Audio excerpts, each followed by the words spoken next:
You're listening to the Angela Henderson Online Business Show, episode 479. Hey there, you amazing human, and welcome to the Angela Henderson Online Business Show, the podcast that is designed for female entrepreneurs who want to make more money in a way that is in alignment for them. If you're looking for practical advice, proven strategies, and expert insights to help you navigate the challenges of growing your business, then you've come to the right place. Welcome, my friend. I am your host, Angela Henderson, a proud Canadian living in beautiful Australia, and I'm a business coach, consultant, and strategist who has helped thousands of women around the world build successful businesses. Through solo episodes and interviews with successful business owners, industry experts, and thought leaders, you'll get insider insights into what it takes to succeed in today's digital age. Whether you're struggling to scale your business, looking for ways to boost your productivity, or seeking ways to overcome the challenges of being an entrepreneur, this show has everything you need to succeed and more. So subscribe, pop your headphones on, and get ready to creating the business and life you deserve today by allowing the Angela Henderson Online Business Show help you create a winning strategy, develop the right mindset, and build lasting wealth.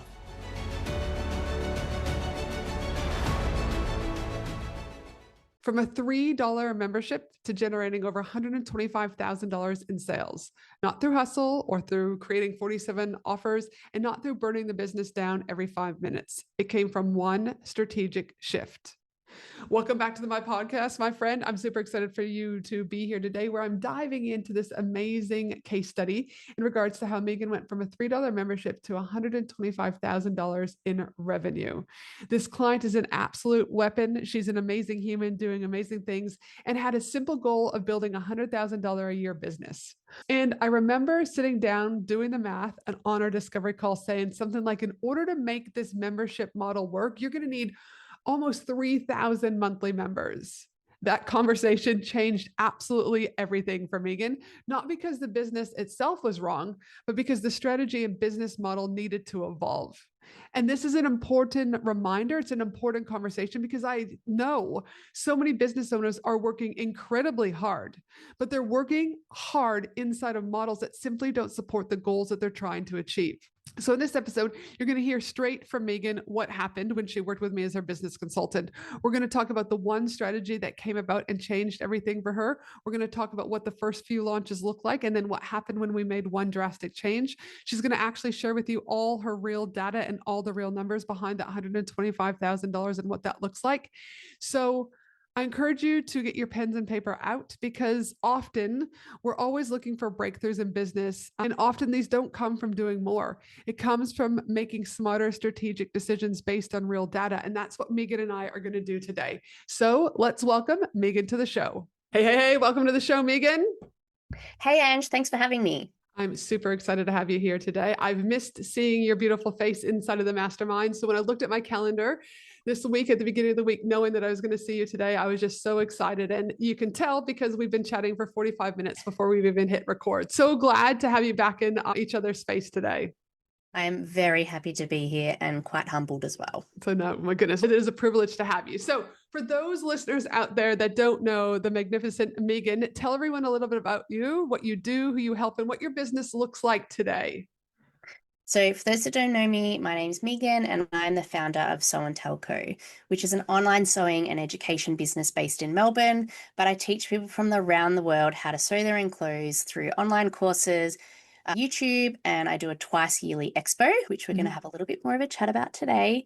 And earlier this year, I also launched an online community that helps all my followers and people keep going when it gets hard. So today, the business is basically four things working together. It's the expo, the membership, courses, and a YouTube channel feeding the top of all of that. I run it solo with one VA, and most of my week goes into writing, teaching, and figuring out how to grow it without losing the warmth that got people through the door. So yeah. And that's one of the things that I've always loved is you said, Ange, I want to keep this community growing and I want to scale the community, which you've done so well, but you're like, I cannot lose the humanness to this. Talk a little bit about what that means to you. I think what it means is just being relatable. And with the resurgence or the explosion of AI onto our landscape, which that horse has bolted. And there's a lot of AI generated content out there. I think people are more than ever now returning back to human. You can't AI what I do in terms of sewing content, I don't believe. Showing people how to sew, and you can't AI human reality. Like, people come to me because I will sit in my stories in my granddad's dressing gown with no makeup on and tell them some truths or drop some mic bombs. Yeah. So yeah, I think that's what most people come to me for. They like that I'm grounded. They like that I'm down to earth, which isn't anything I do consciously. I was late diagnosed autistic and ADHD. So I think like my autism of just no filter comes through strong, and I can't control that, but people seem to like it most of the time. And I'm with you about AI. As I've said on this podcast before, it has its place 100%. But I do believe when we're already in a trust recession, that people want human connectiveness more than ever before. And when you're doing something like sewing, just like business can be quite lonely. So when you've brought your community together to do monthly sewing experiments or projects together, I think it's a beautiful thing, and people feel that warmth from you. So good on you for keeping in the forefront the humans, because not all businesses in this space at the moment are doing that. So well done. Thank you. Now, before we started working together, let me rewind. You've talked a little bit about where your business is now, how it's all getting fed with YouTube channel into community, your expos, etc. But before we start working together, let's rewind a bit. Now, tell me where your business actually was then. What were some of the challenges you were potentially facing, like revenue, confidence, visibility, pricing? What was really going on behind the scenes before you start working with me? What's the time limit on this podcast? Look, this was not my first business. So I had a business previously where I was a wedding and event stationery vendor. So my background is graphics, and I had worked in that industry for 15 years or something. But I really loved creating. I've always been creative. And I really love the entrepreneur side of things. I think back then, not knowing I was autistic, I came up against a lot of challenges in the workplace, just with interacting with people that, again, I never really understood. And to be honest, I still don't, but I try. So working on my own was always easier, something that came naturally. So with that business, it was the gateway to my life, really. And I'm very lucky that I had a supportive partner who supported me leaving a full-time income to pursue that first business, which didn't really go anywhere. And he likes to say that it failed, but I've corrected him a number of times. Now he doesn't say it anymore, but I'm like, I didn't fail. It just didn't go any further. Because I learned so much in that business, and it was really the precursor to engaging with you, because whilst I still made sure I networked, and I understood very quickly how important that was and how lonely entrepreneurship can be. My husband used to come home from work and I'd just attack him. How's your day? What did you do? Oh, give me a minute. So, I did have business friends that I could talk to and things like that, but I was very much in my own way. I didn't know what I didn't know. And when I decided that I was going to do this business, and I didn't start doing this to actually be a business, I just did it because I was liking it. But when I said to my husband, I'm like, I think I want to make a go of this, I very quickly was like, I need a business coach, because I knew myself and I just knew that I would not keep on track. I would sabotage myself. And my husband knew that pattern too. He's like, you do so well at getting a business to the point where everything's starting to move, and then you take your foot off the gas and everything falls away. And he's like, I'm happy to support you, but you can't keep going like that, because otherwise you might as well go pack shelves at Coles. We as a family cannot keep supporting that, because we as a family are going to financially suffer. And that's a tough conversation, but he's 100% right. And for better or worse, I love him. And that's when I started looking into coaches, and it didn't bother me whether it was male or a female, but I even messaged you on the weekend. I cannot believe how fate came to bring us together, because I would not be where I am today without you. And it's so much is about mindset, which I didn't know at the time. And that's something you really teach us.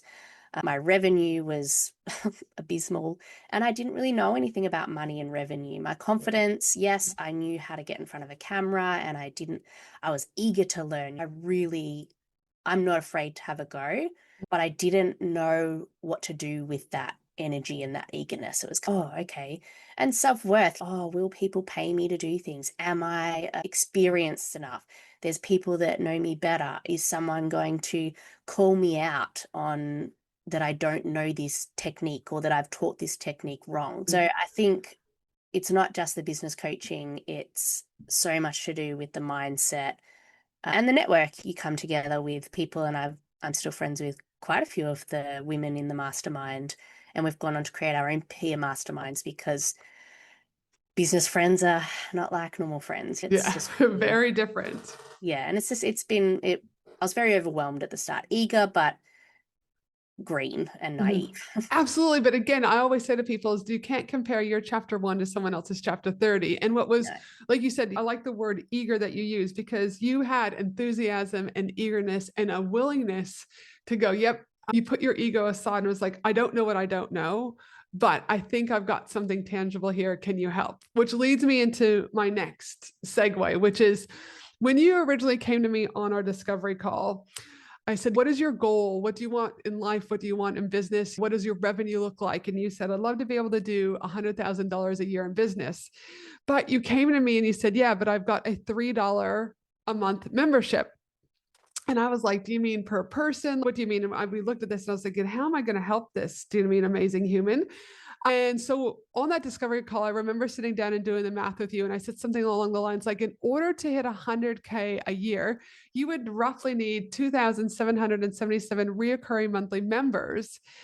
And I was like, this business model and the current strategy you're using isn't going to work. It's going to need to shift. So what was that moment like for you when you realized, oh shit, this model might not be sustainable and I am going to have to do something different? I think there's probably a lot going on. A lot would have been imposter syndrome, so much imposter syndrome. And it would have been, but how can I charge more? Plus comparison, other people are charging this, or stories that I was telling myself, no one's going to pay more than this for that when it's free out on YouTube. So it definitely was a bit of a wake up call. But again, I think I probably came in not knowing much was in some ways, I think, a blessing Yes. because I probably didn't realize how much work I had ahead of me, but it was the eagerness. I was just like, yep, okay, let's see what we can do. But I also liked that you would often help me realize what was shiny object syndrome too, because you've realized pretty quickly that if you said, why don't you go and do this? I would go and devote all my energy to doing that and I would forget about everything else. So it was the guidance of, yes, we can do this, but don't forget about trying to put these foundations in place as well. So I think I probably came with a wish and a hope, and you Yes. helped me craft it into foundations and a sustainable model to move forward if I was willing to still put the work in. And you were, and you continue to do, which I just absolutely love continuing to see you shine. So listen, again, how long is the podcast? Not long.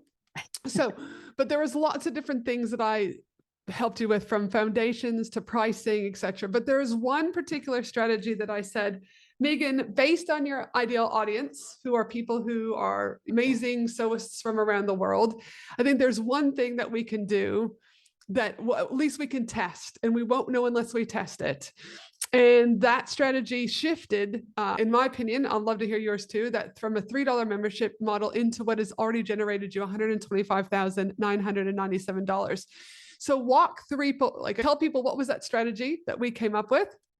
And why do you think it's worked so well for you? So the strategy was moving to online expos. Or they may also, just for those out there, online expos, or another word is summit. It depends Summit. on, do you mean what niche you're in? Yes, yeah.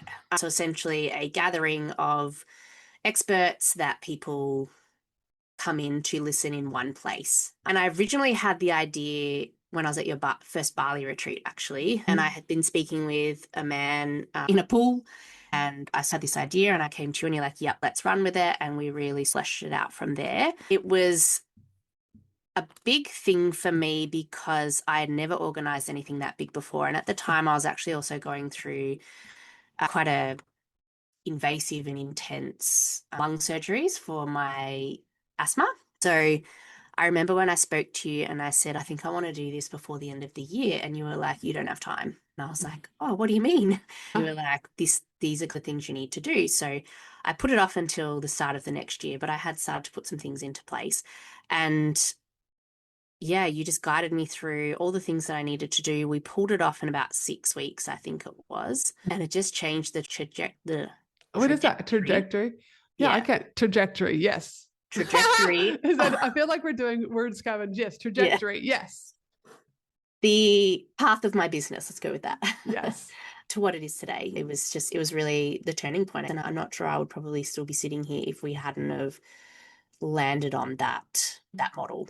Absolutely. So just for those that are out there, an online summit or an online expo is something that you can do from a global perspective. It doesn't just have to be based on a particular, like obviously Megan lives in Australia, and that was the thing. Megan's got an international and global audience.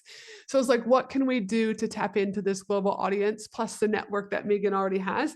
So by coming up with this summit, she was able to then again organize a handful of speakers that were becoming the experts.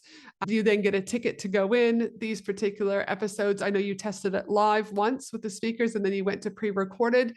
And then people can also buy a VIP ticket where it's a little bit more cost effective. But ultimately, you're doing a strategy like this to be able to do top of funnel, getting more people into your ecosystem that become aware of you, educated about what you do, and then eventually buy from you. And this strategy can work really well if you've got your funnel and your product suite already in place and you understand your value ladder, which were all things that we had worked on with Megan. So I genuinely believe that this summit could work well. And so let's unpack the summit strategy a little bit more, Megan, because I think this is where people will really start to understand the power of simplicity, repetition, and refining what works. So let's look at the numbers for your first 3 summits. And then we'll talk about the last 3 summits and what was one of our biggest changes we did going into Summit 4 or Expo 4. So let's just look at numbers. And I don't want to get into all of your numbers because there's quite a few, but let's just look at tickets sold for the first Expo you did in March. How many people did you get signed up for that? So for March 2024, I sold a total tickets of 2,140, and of those was 281 VIP tickets. So the initial expo we did, it was free to join, or it was a $37 USD upgrade to VIP, which included a swag bag of products that the speakers had, digital products the speakers had donated, plus they got longer to watch the replays. They got 12 months to watch the replays instead of, I think it was just the week of the expo. Part of the reason that I did it as well was because I was having a growing international audience. Being in Australia, it's so far away. I didn't have the luxury of going to a lot of the in-person events that the US have access to. So this was my opportunity to bring something to the Australians and invite the rest of the world along. And it was great. Like you said, so for the very first expo, you were able to grow your list by 2,104. And your revenue for this particular expo was, do you want to tell everyone? So the combined revenue was 19,824. Yep, absolutely. So, and this again is just top of funnel, and they can buy other things from Megan later on, but this is strictly what she made from just pulling experts together, having a VIP ticket, and people buying from her. So this was great. But then we're like, hold on. October 2024. So that was March 2024. We're like, let's do this 2 times a year. And so you did one in October 2024. You had a few things going on still. The surgeries were still happening at that stage, correct? They had finished, but I realized after the first one that my mental health and my stability could not sustain 2 lives a year. I liked the idea of the summit and I could see the value, but I decided the October one I would move to a pre-recorded model. So same idea, but there was no live piece to it. Yep. And so then in October 2024, how many total tickets did you sell? So in October, I sold 2,071. 204 of those were VIP tickets. And I had half the amount of speakers as well. So I think the March I had 15, and in the October I had 7. So I was really happy. Yep, perfect. And your total revenue for this particular expo? Was 16,949. Perfect.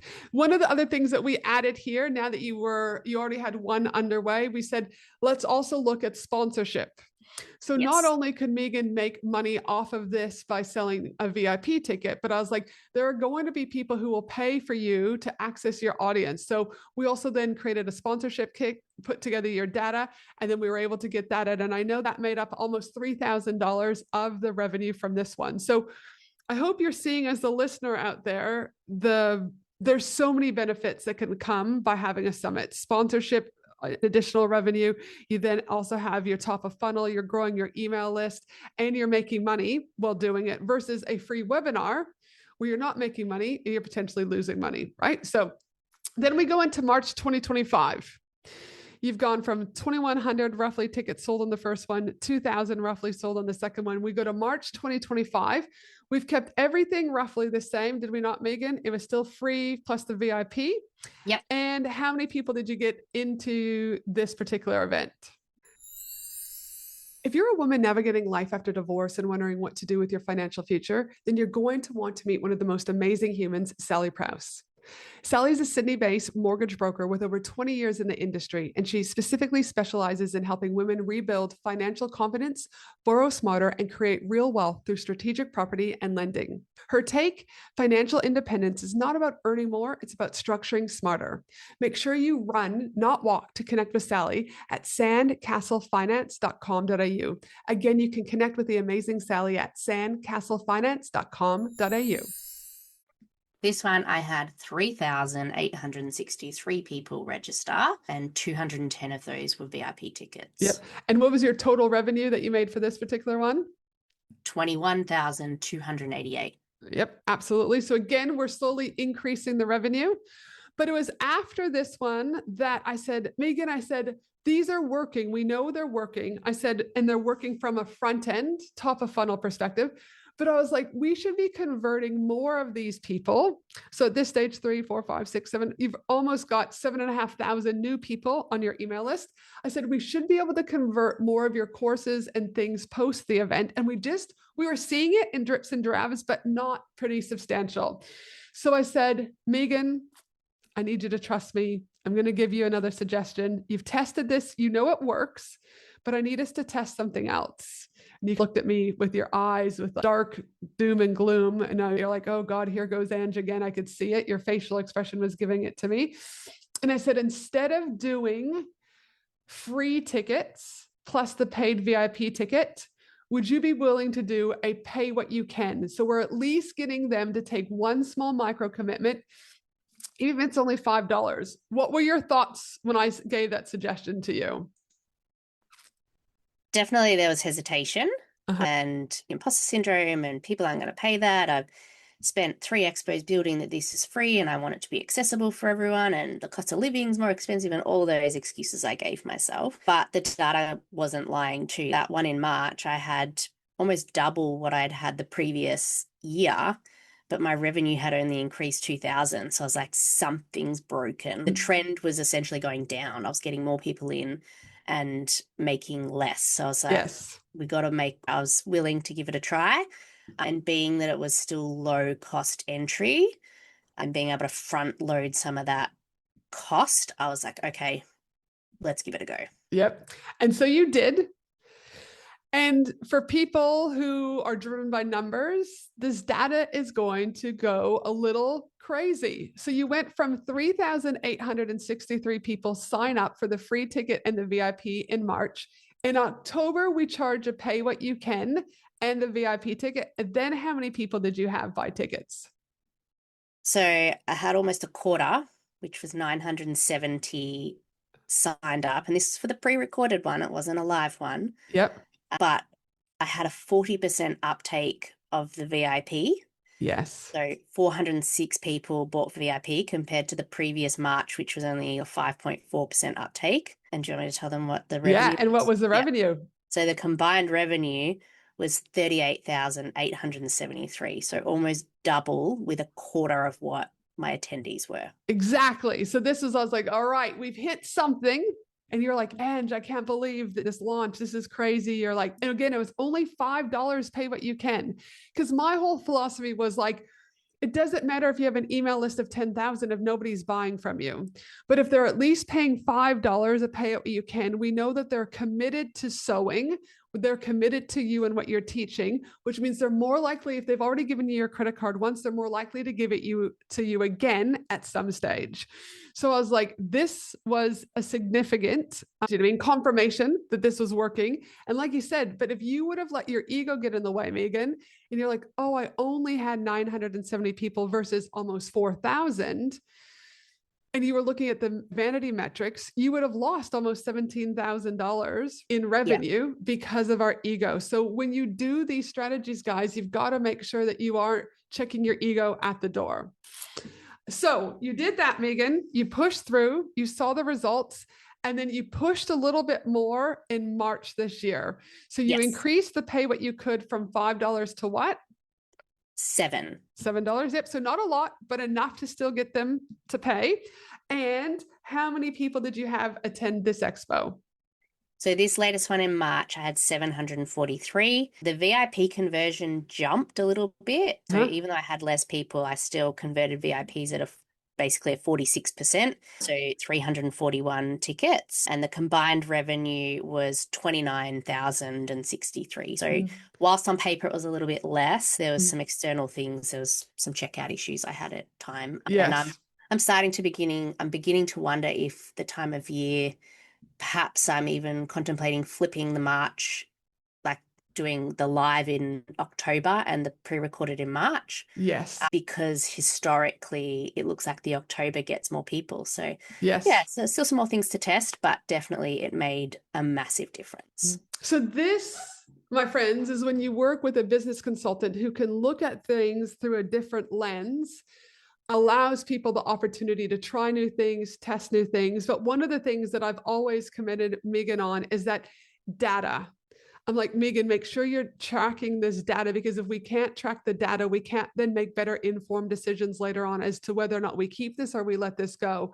And so we've still at this stage seen that the expos are still a viable part of your overall business that contributes to your yearly revenue. So I think it's been a great thing. What would you say has been your biggest takeaway from shifting to this?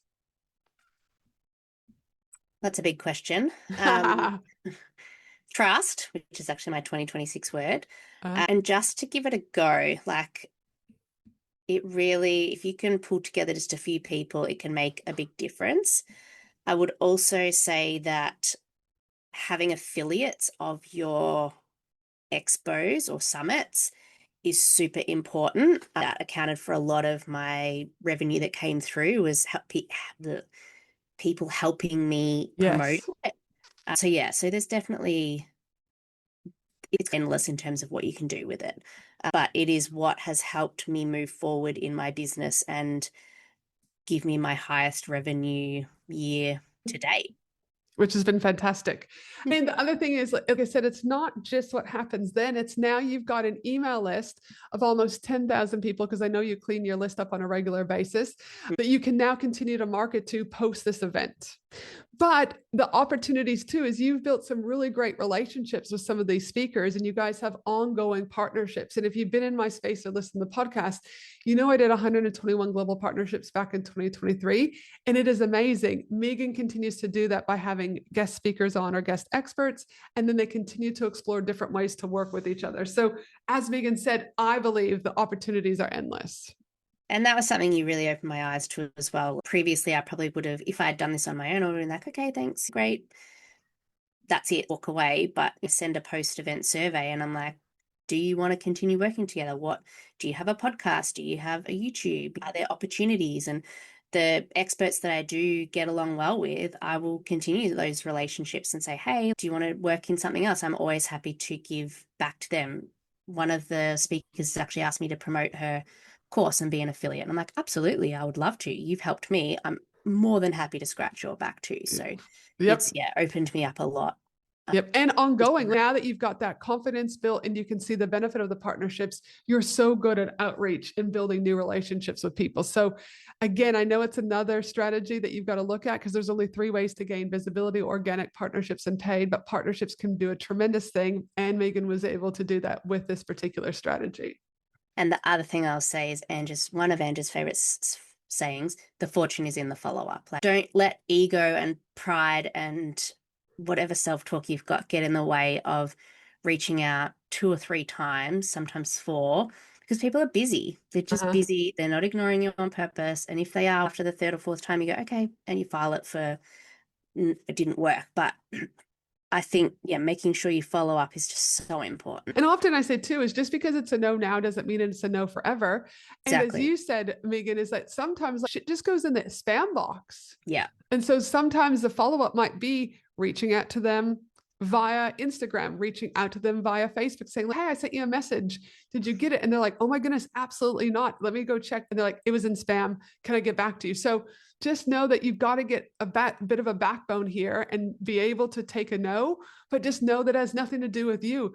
If you look at Amy Porterfield, Stu McLaren, and Marie Folio and them, a lot of them already have their launches and their promotional calendars and marketing planned out 12 to 18 months ahead of time. So it might just be like, hey, we're literally, everything's planned for the year. I can't. Cool, no worries. Would love to still stay in touch. So there's so many beautiful things just by reaching out to people. Yeah, so, 1000%. When you think back since working with me, what do you think was the biggest internal shift you had to make to create this level of growth that you have? Mindset. Yep. Do you want to talk a little bit more about what that looks like? Mindset from, it's not about the vanity metrics. It's never really about what you think it's about. You can think the reason you're not progressing is because you're not, I don't know, talking to the right people, but it's so much more than that. It's being open to change. It's being open to growth. It's being open to being uncomfortable. I think that's probably one of the biggest things. It's being uncomfortable because that's where the biggest growth happens as well. And just really trying different things and refining, like you spoke about before.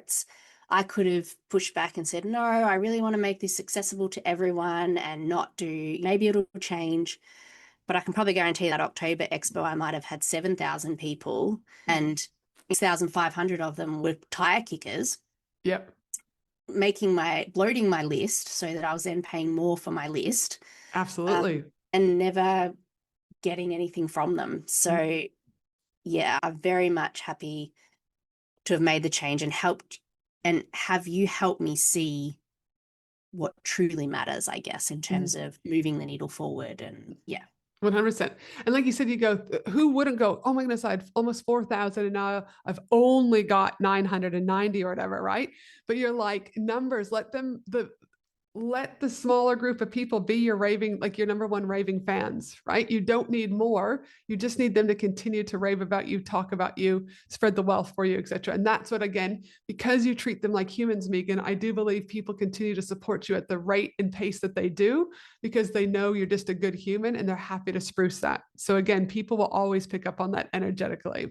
I think it's the 10x versus 2x as well. 2x decision would have been to keep it open to everyone. The 10x was to cut the tire kickers. 100%. And if you haven't read one of my favorite books in the whole wide world, which I talk about all the time, is 10x is easier than 2x, which is what Megan's talking about. Is you can keep making 2x decisions, but 80% of your business will remain the same. Or you make 10x decisions and you're going to have to cut 80% of what you do, but you will get the rewards in it substantially. That's what Megan did. She knew what the 10x move was, even though it was uncomfortable, and the numbers show for that. Now, as we start to wrap up, my friend, what would you say was one of your favorite things of working with me over 3 years as your business consultant and coach? Having you in my back pocket. So being able to reach out to you and say, hey, I'm having this issue, or I needed to talk through this idea, having you pull me back on track when I got stuck in procrastinating. So, I'm going to go and do this. And you'd be like, well, how does that impact your bottom line? Is this a nice to have, or are you going to do it? Helping me work through fears. I remember I broke down in tears on one of the calls because I was doing all my own, video editing, and you had said, this is taking up a lot of your time. It was taking me at least a day and a half to edit my videos. And you're like, you can outsource this for much cheaper and also free up your time. And at that stage, I think I already had my VA, but I was really resistant to getting a video editor because to me, more than two people meant a team. And I Yes. didn't think I was worthy of Yeah. having a team. I was like, no, I'm not that person. I can't have a team. That's like a Mm. real person has team. And yeah, I remember I broke down in tears about that, which surprised me because I didn't realize how emotional I was about it. But yeah, I had a video editor and I've had a few since then. And it was life-changing again because it freed up time to go and do the work that doesn't make me any money. No, that's not true. Exactly But right. yeah, Because either you keep doing that and you no longer really step into the CEO role, or you outsource that. You not only make money, but you also gain back your time to then be able to do and think bigger things.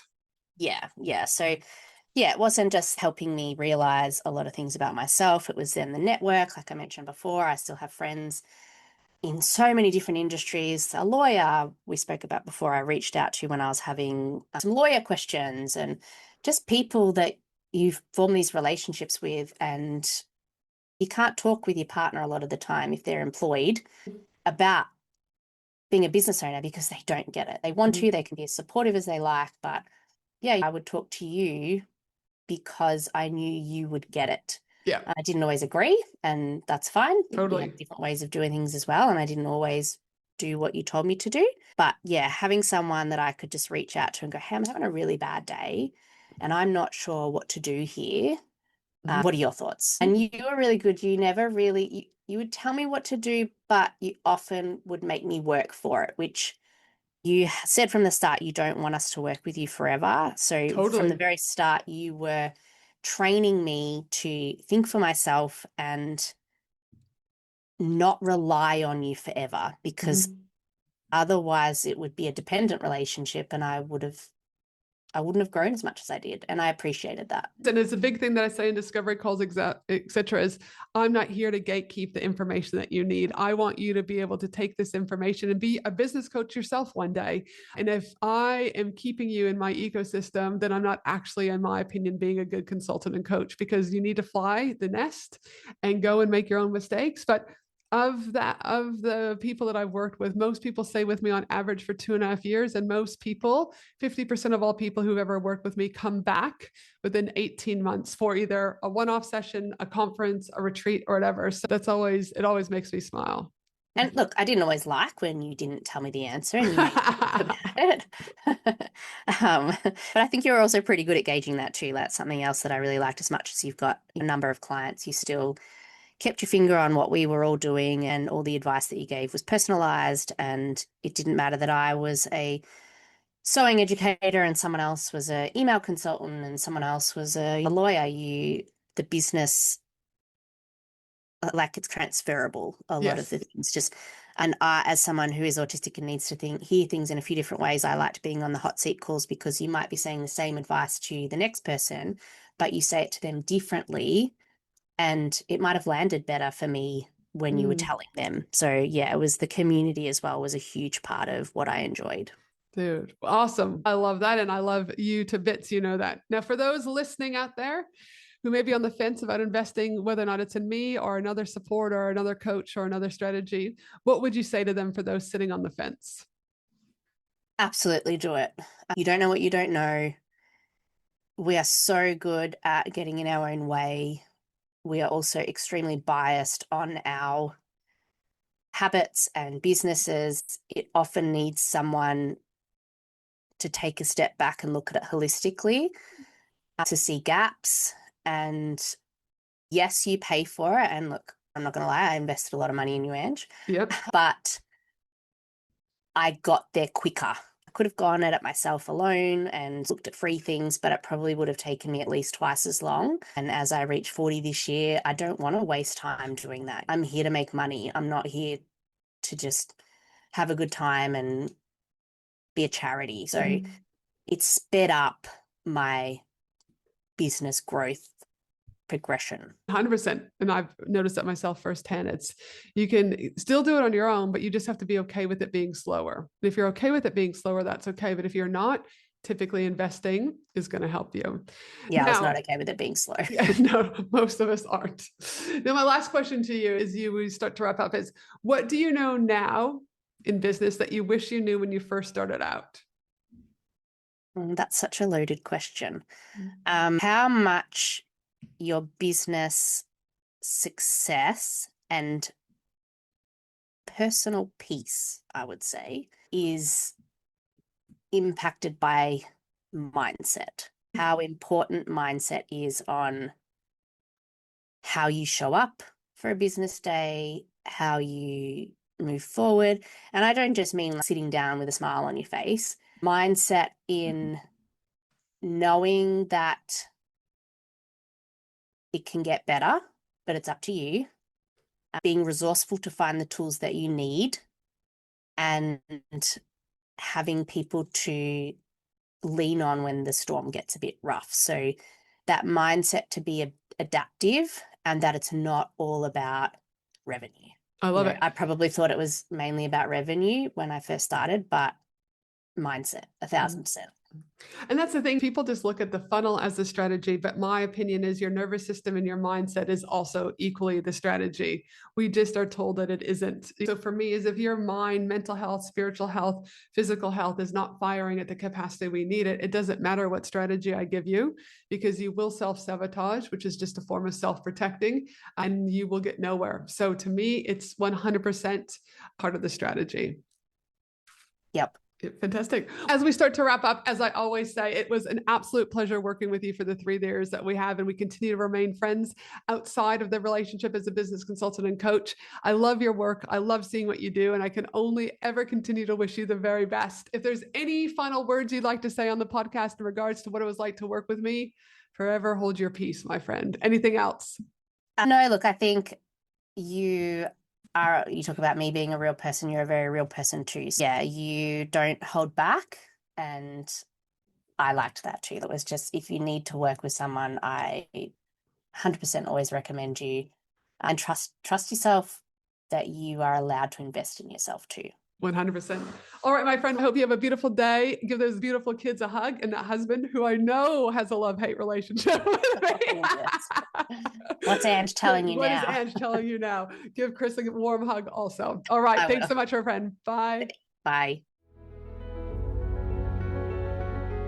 Thanks for listening to the Angela Henderson online business show, www.angelahenderson.com.au.